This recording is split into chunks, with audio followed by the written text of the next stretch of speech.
বর্ষা মৌসুম শুরু হলেও লক্ষ্মীপুরের মেঘনা নদী ও বঙ্গোপসাগরে মিলছে না কাঙ্ক্ষিত ইলিশ।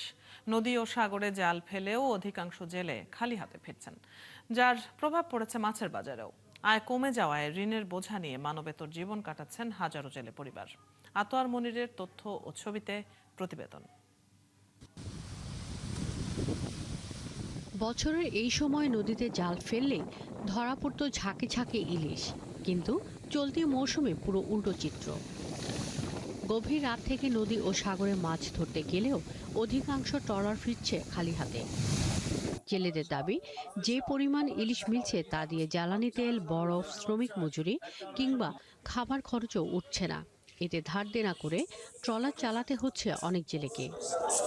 জেলেরা বলছেন, 4 দিন ধরে সাগরে থেকেও কাঙ্ক্ষিত ইলিশ না পাওয়ায় পরিবার নিয়ে খুব কষ্টের দিন কাটছে তাদের। মাছ নাই, জেলেরা খুব কষ্টের মধ্যে আছে।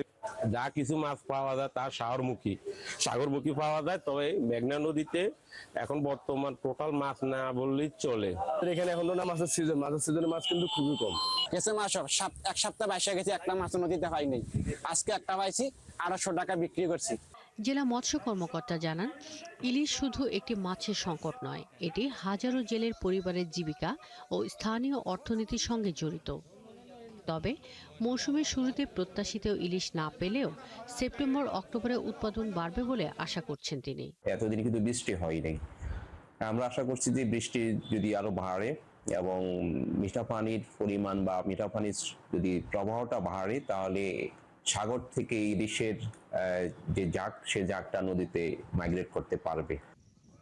লক্ষ্মীপুরের বাজারে 1 কেজি ওজনের ইলিশ বিক্রি হচ্ছে 3,000 থেকে 3,500 টাকায়, আর 1 কেজির নিচে ইলিশ বিক্রি হচ্ছে 2,500 থেকে 3,000 টাকায়।